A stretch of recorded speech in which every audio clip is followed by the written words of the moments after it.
My name is Corey Paper. We're going to go over the adjustment of a blower in a gas furnace.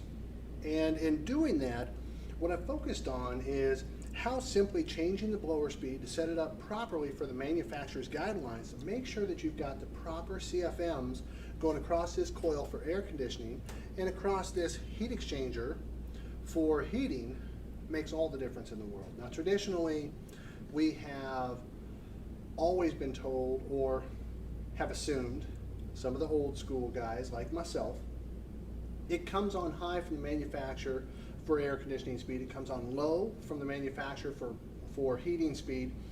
We just leave it there. And that's not the way that we are supposed to do it. It's not the way we're ever supposed to do it.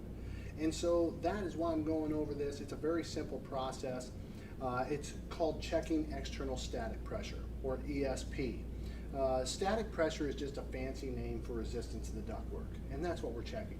And some people can make it very complicated, other people can make it as simple as it could possibly be.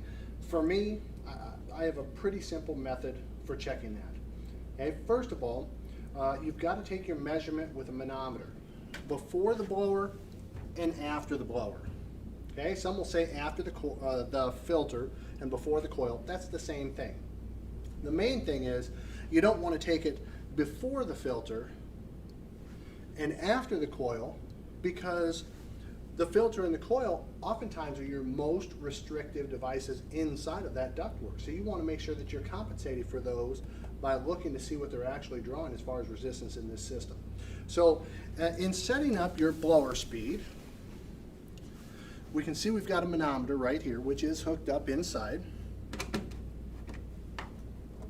Set that up here for a moment.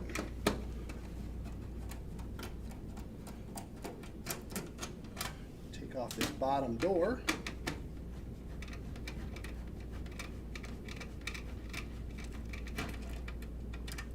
And I have removed the blower speed taps to make it quick and simple off of the board. Okay, so we've got several different areas where things hook up on this board, but what we're most interested in on this particular setup, where we've got a multi-speed blower, not a variable speed, there's no computer modulating system on the end, but just a regular multi-speed blower, we're going to change the speed taps, which will change the speeds.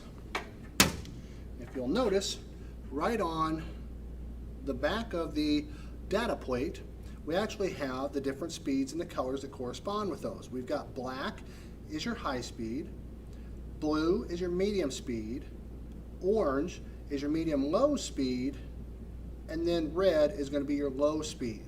Now what we're trying to figure out is which of those speeds is going to be the proper setup for this furnace for the air conditioning speed. Now in doing that, we have to make sure that we set everything up properly according to the manufacturer's guidelines.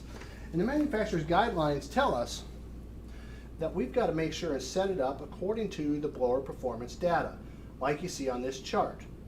The particular furnace that we're working with is a GMH 9545. You can see it says high, medium, and low speed.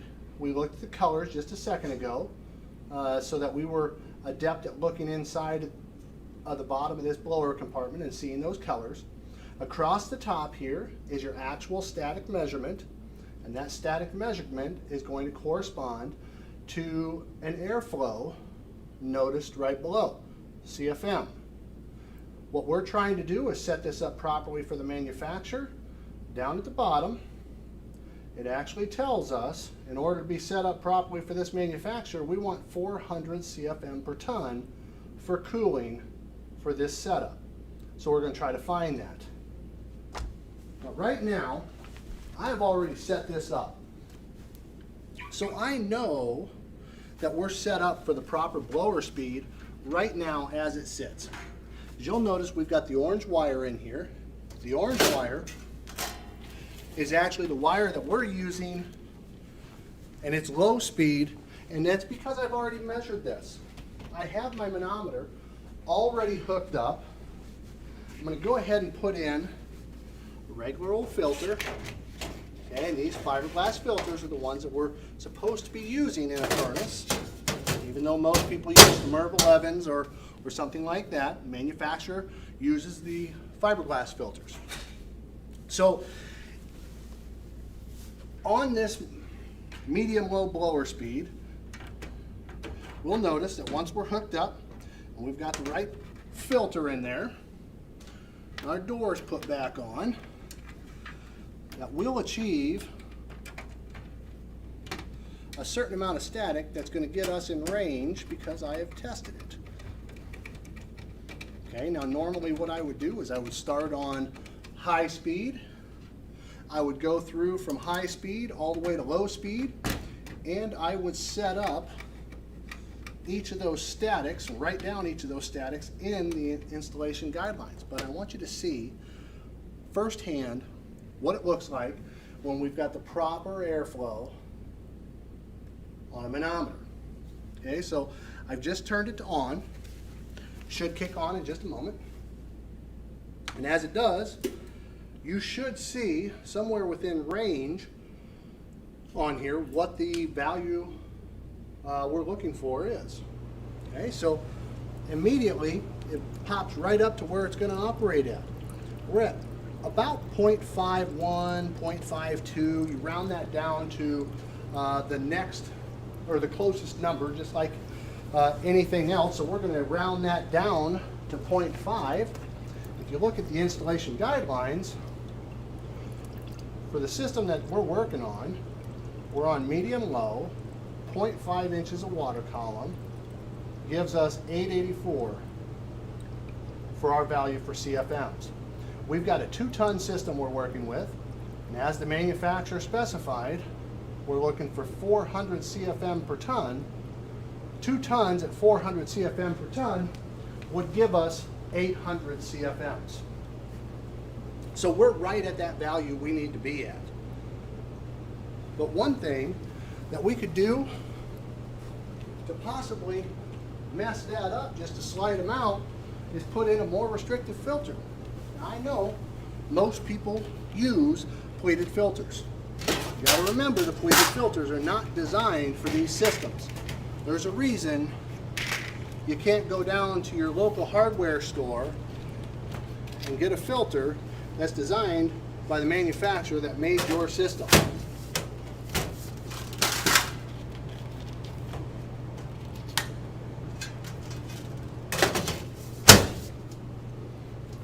As you can see, that definitely made an impact on our manometer.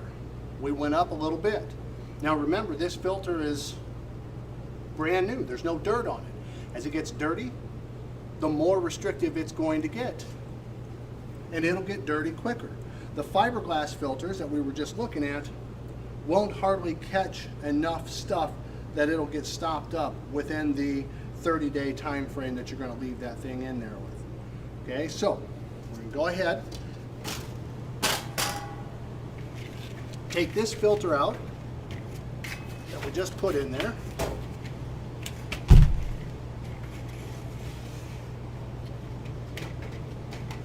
We're going to put the fiberglass back in there.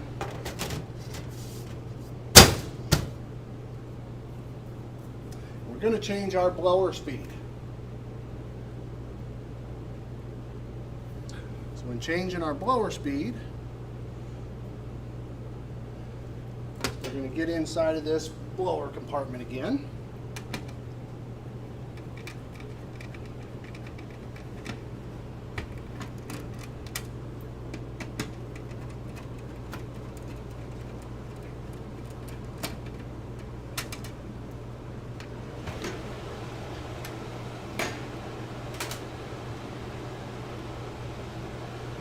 Wait for this blower to kick off.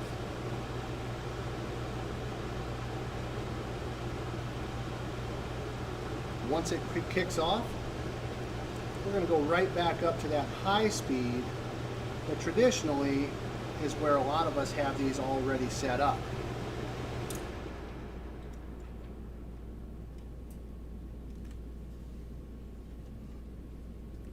I'm going to go ahead and take it off that medium-low, which is where we know now that it's supposed to be set up.